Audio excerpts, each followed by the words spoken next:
అప్పుడప్పుడు చాలా చిన్న చిన్న ప్రశ్నలే మనల్ని చాలా లోతుగా ఆలోచింపజేస్తాయి కదా. ఈరోజు మనం చూడబోయే ఈ కథ కూడా అలాంటి ఒక చిన్న బాబు అడిగిన ప్రశ్న చుట్టూనే తిరుగుతుంది.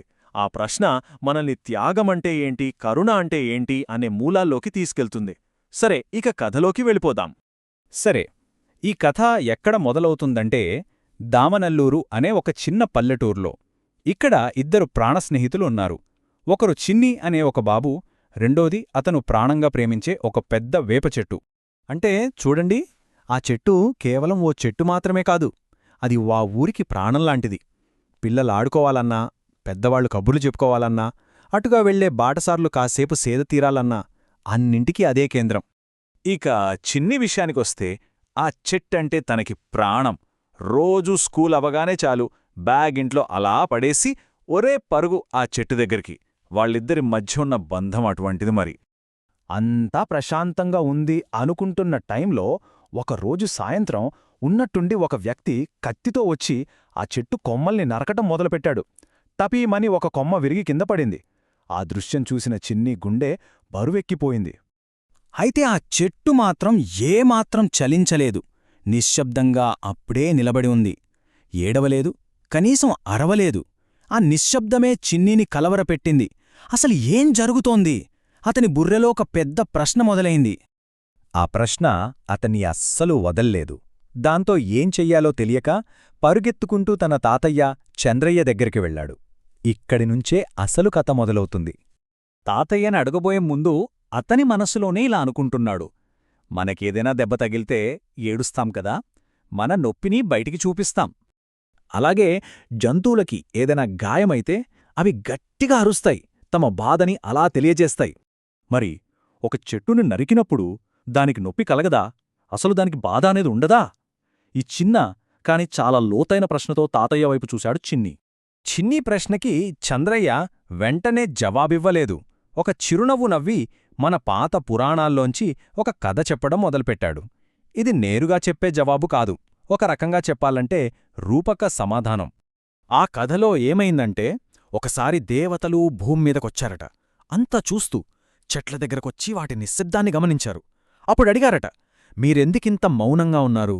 ఎందుకు కదలకుండా ఉన్నారు? మీ బాధను ప్రపంచానికెందుకు చెప్పుకోరు అని. అప్పుడు వాళ్ల ప్రశ్నలకి వనదేవత ఇలా బదులిచ్చిదట, ఒకవేళ ఈ చెట్లు మాట్లాడటం మొదలుపెడితే వాటి బాధను వింటూ మనుషులు సేద తీరడానికే ఉండే ఈ నీడను మర్చిపోతారు. ఎంత అద్భుతమైన మాట కదా! అంతేకాదు అన్నటా వనదేవత, ఇవి అటూ ఇటూ కదిలితే అమాయకమైన పక్షుల గూళ్ళు ఏమైపోవాలి? అవి తమ సొంత నొప్పి గురించే ఆలోచిస్తూ కూర్చుంటే ఈ లోకానికి ప్రాణవాయువెవరిస్తారు? ఊపిరెవరు పోస్తారు? అందుకే అవి మౌనాన్నే, సేవనే తమ మార్గంగా ఎంచుకున్నాయట. ఆ పురాణకథ చెప్పాక చంద్రయ్య ఇక అసలు విషయానికి వచ్చాడు. చెట్టుకు నొప్పి ఉంటుందా లేదా అనే వాస్తవాన్ని చిన్నీకి వివరించడం స్టార్ట్ చేశాడు. తాతయ్య ఇలా చెప్పాడు, అవును చిన్నీ, నువ్వనుకున్నది నిజమే. చెట్టుకు కూడా నొప్పి ఉంటుంది. ఒక కొమ్మను నరికితే అది మళ్లీ పెరగడానికి చాలా సమయం పడుతుంది. బెరడు మీద గీత పెడితే కన్నీళ్లలా రసం కారుస్తుంది. ఇక వేర్లు దెబ్బతిన్నాయంటే అది నెమ్మదిగా వాడితోతుంది. సో ఆ బాధ అనేది నిజమైనదే. సో అసలు తేడా ఎక్కడుందంటే నొప్పిని వ్యక్తపరిచే విధానంలో ఉంది. మనం మనుషులం, అరుస్తాం, ఏడుస్తాం, మన బాధని చెప్పుకుంటాం. కాని చెట్లు అలా కాదు. అవి తమ బాధను మచ్చల రూపంలో, వాడిపోవడం రూపంలో సహనంతో అనుభవిస్తాయి.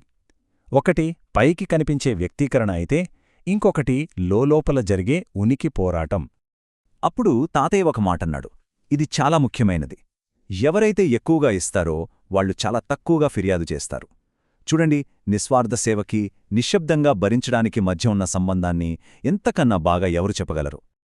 తాతయ్య చెప్పిన మాటలు, ఆ కథ చిన్నీలో ఒక పెద్ద మార్పును తీసుకొచ్చాయి. కొత్తగా ఏదో తెలిసినట్టు అయ్యింది. వెంటనే అతను ఏదో ఒకటి చెయ్యాలని నిర్ణయించుకున్నాడు.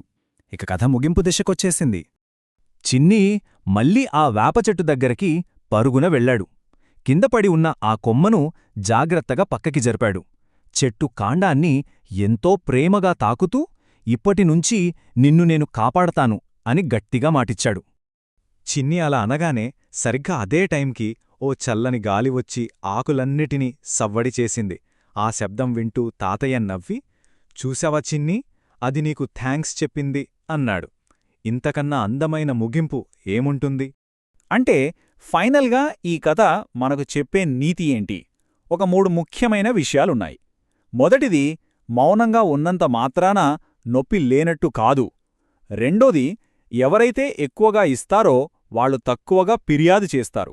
ఇక మూడోది చాలా ముఖ్యమైనది, చెట్టు అంటే కేవలం నీడనిచ్చేది కాదు, అది నిశ్శబ్దంగా ఉంటూనే మనలాంటి ఎన్నో ప్రాణుల్ని బ్రతికించే ఒక జీవం. అయితే ఈ కథ కేవలం చెట్టు గురించి మాత్రమే కాదు. ఒక్కసారి ఆలోచించండి, మన చుట్టూ, మన ప్రపంచం నిలబట్టానికి, మనం బ్రతకటానికి మనకి తెలియకుండానే నిశ్శబ్దంగా సేవ చేస్తున్నది ఎవరు? ఎవరి మౌన త్యాగం మన జీవితాల్ని ఇంత అందంగా మారుస్తోంది? ఈ ప్రశ్నతో ఇవాళ్టికి ముగిద్దాం.